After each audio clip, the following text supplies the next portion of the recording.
안녕하세요. 닥터 유 유태호입니다. 오늘의 주제는 유형화보다 있는 그대로입니다. 유형화, 유형화라는 것은 사람, 사물, 상황, 사회 이런 것들을 갖다가 내가 이미 알고 있는 어떤 유형으로 보는 겁니다. 비슷한 말로는요, 고정관념, 이게 이제 유형화죠. 그리고 다수화, 다수화라는 것은 다수의 기준으로 이 상황을 볼 때 이게 이제 다수화입니다. 규정화라는 것도 비슷합니다. 어떤 규정에 맞으면은 그거에 따라서 사람, 사물, 상황, 사회를 보는 거죠. 낙인이라는 것도 낙인은 이제 주로 이제 사람한테 적용을 하는데요. 낙인도 사실 유형화의 하나입니다. 우리가 이미 잘 알고 있는 유형화 어떤 게 있을까요? 진보와 보수. 네, 대표적인 유형화죠. 여자라서, 학생이라서, 나이가 어려서, 또는 유대인은 인색하다. 이것도 다 유형화입니다. B형 남자, X세대, 다 유형화죠.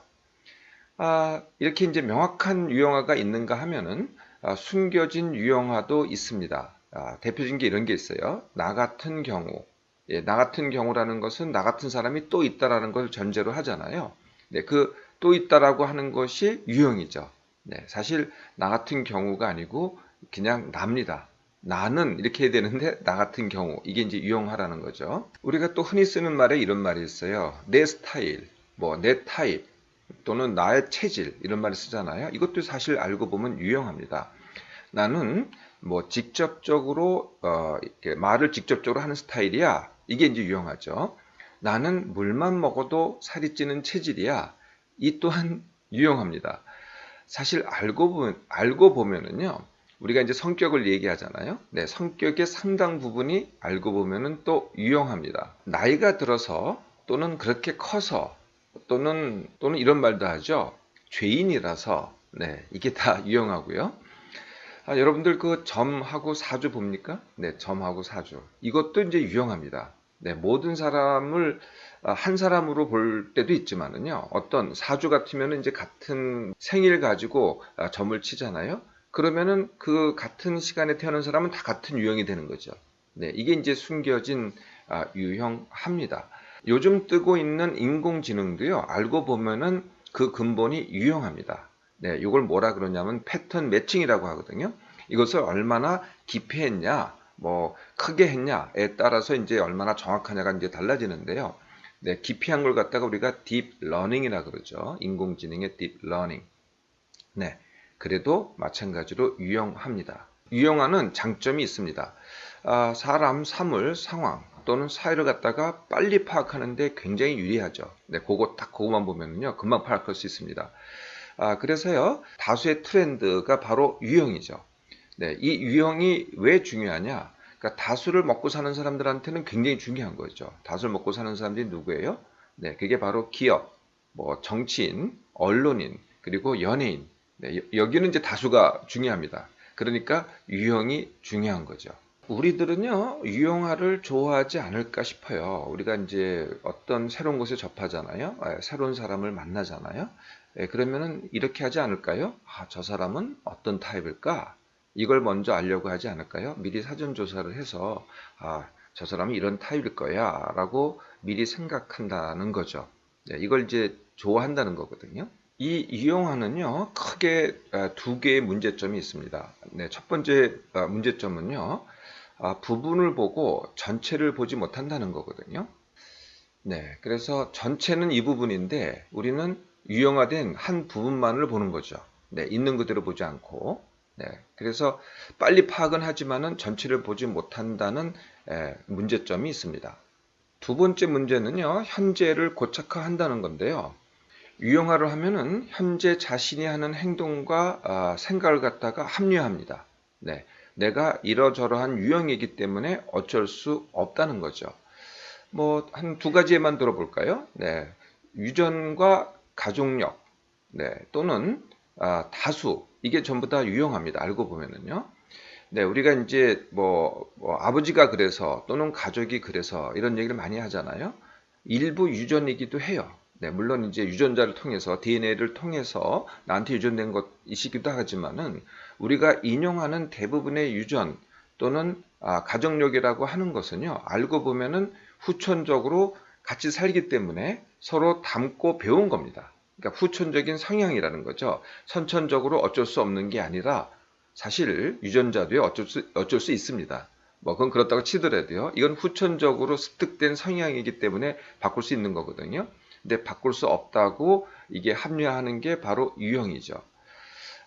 이제 두 번째 등장하는 게 이제 다수인데요. 네, 우리 드라마에 이런 말 많이 듣잖아요. 다수에 대해서. 이 세상에 어느 누가, 이거는 뭐 본능이야. 아니면은 이거는 모두가 그래. 네, 이런 말을 자주 하죠. 이게 이제 유용한데요. 우리가 이 세상에 어느 누가라든지 모두가라고 할 때 그걸 잘 따져보면은요. 이 모두라는 게 전체의 50%를 넘을 수가 없어요. 네, 대부분 다 50% 미만이라는 거예요. 네, 물론 다수일 수는 있어요. 그렇지만 50%가 안 넘습니다. 그렇지 않은 상당수가 있거든요.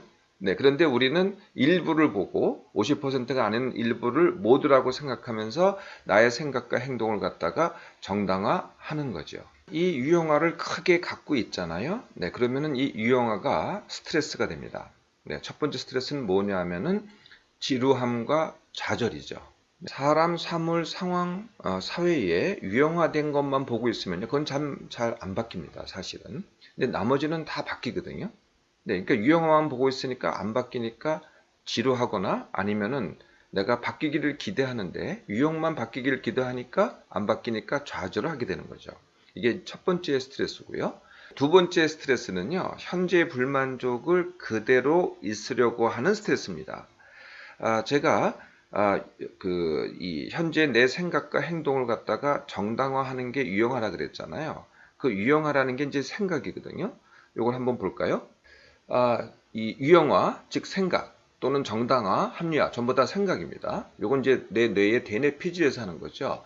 그런데 불만족, 내가 바꾸고 싶은데 바뀌지 않는다든지 내가 다른 현재가 불만족이에요. 네, 그럼에도 불구하고 정당화하는 게 생각이죠. 이건 뭐하고 똑같냐면은 먹고 싶은 욕구를 갖다가 먹으면 안 돼라고 생각으로 억제하는 것과 똑같습니다. 그래서 지금은 넘어갈 수 있는데 그 느낌이 항상 존재를 한다는 거죠. 그 불만족이. 네. 그래서 이 자체가 나도 모르게 그러니까 정당화했음에도 불구하고 그저 생각은 정당화됐음에도 불구하고 그 자체가 힘듦으로 계속 존재를 하게 됩니다. 세 번째 스트레스는요, 관계의 힘듦입니다. 이제 내가 나를 이제 유형화하잖아요. 내가 이런 사람이야 라고 하는데 남은 나를 다른 유형으로 봅니다. 그러면 또 충돌하겠죠. 또는 남은 나를 내 유형으로 보질 않고 내 유형을 제한 다른 면으로 봅니다.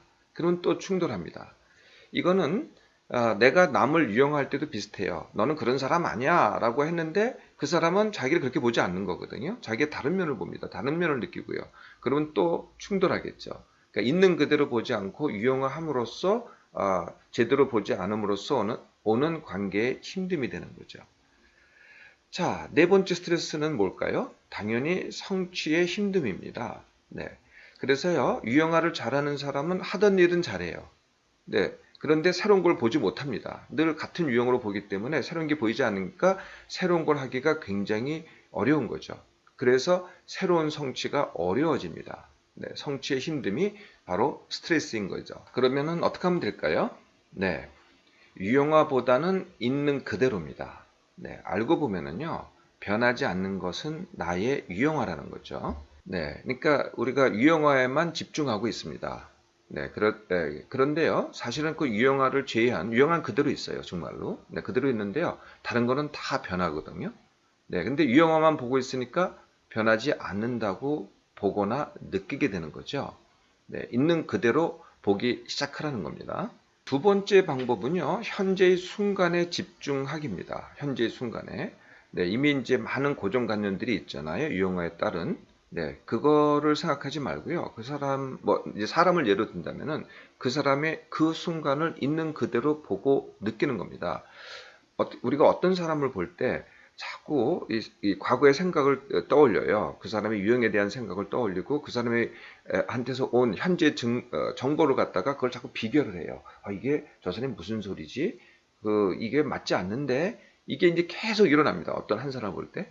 네, 그렇게 하지 마시고요. 이거 다 집어치고 그냥 이 사람이 지금 얘기하고 있고 지금 뭐 어떤 표정을 짓고 있고 이걸 있는 그대로 보라는 거죠. 그리고 그게 뭐 그 사람의 진심이냐 아니냐 뭐 이상하다 이전에는 왜 그렇게 했는데 지금 이렇게 했느냐라고 따지지 말고요. 그걸 그대로 받아들이고 그걸 즐겨보세요. 네, 그러면은 매번 새롭습니다. 네, 우리가 이제 사람하고 얘기할 때 이렇게 적잖아요. 이것도 저는 이제 긋고 말리거든요. 적지 말라고요. 예, 적으면은 이게 그 자체가 생각입니다. 느낌이 아니거든요. 그러니까 자꾸 또 유형화를 떠올리게 돼요. 네, 이게 이런 게 아니고 판단과 유형화를 떠올리게 된다는 거예요. 만약에 꼭 뭐 어떤 기록을 남기고 싶잖아요. 네, 그러면 그 순간엔 하지 마시고요. 다 끝난 다음에 사람을 만난 다음에 또는 그 상황이 종료된 다음에 기억해서 적으세요.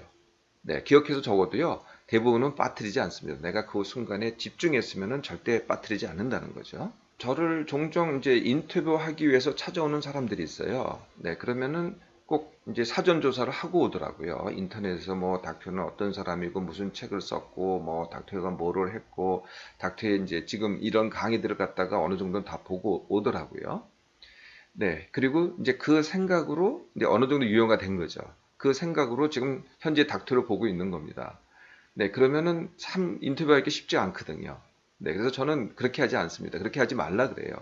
저는 어떤 사람을 만나잖아요. 네, 그러면은 사전 조사를 하지 않습니다. 그냥 아무것도 모르는 상태에서 가요. 그리고 모르면 그때 질문을 해요. 네, 너무 사람이 모른다 그러면은 이게 예의가 없다 그러잖아요. 네, 그렇지 않습니다. 그냥 그 순간에 즐거워하고 그 순간에 느끼고 이렇게 해보라는 거죠. 그래서 누가 이제 그 상황이 끝난 다음에 누가 나한테 물어보잖아요. 그 사람이 어땠어? 그러면은 나는 그 사람이 어떤 사람이야? 이렇게 얘기하지 않습니다. 내가 판단하지 않는 거죠. 그냥 그 사람이 이랬어 라고 얘기하는 겁니다. 그러니까 차라리 모르고 가는 게 그 사람, 사물, 상황을 갖다가 온전히 느끼는데 훨씬 더 유리합니다. 그러면은요, 항상 새로 할 수 있습니다. 새로 하기입니다. 새로 하기의 반대말이 뭐냐면은 바꾸기거든요. 네, 바꿀 필요 없어요. 바꾸지 말고 새로 하라는 건데요. 자, 우리가 이제 현재 내가 하고 있는 게 A입니다. A. 네, 그런데 이를 B로 바꾸려고 해요. 이건 정말 어렵습니다. 네, 이렇게 하지 마시고요. 내가 현재 A를 하고 있었다면은 A가 처음부터 A였던 게 아니라는 거죠. 이것도 시작이 있었어요. 네, 시작이 처음에는요, 잘 못했어요. 네, 그러다가 이걸 갖다 내가 자꾸 반복하다 보니까 내가 잘하게 됐거든요. 현재 하던 대로 하게 됐다는 거예요. 그래서 이거를 갖다가 B로 바꾸지 말고요. B를 새로 하는 겁니다. 네, 있는 그대로 새로 하는 거거든요. 그러면 당연히 잘 못하겠죠. 잘 못하는 데서 시작하는 거예요. 예, 그러면은 항상 새로 하기를요, 쉽게 할 수 있습니다. 바꾸는 거는 굉장히 어려운데요. 새로 하기는 굉장히 쉽습니다. 어떠세요? 오늘 말씀드린 게 좀 하기가 힘들다고 느껴지세요? 네.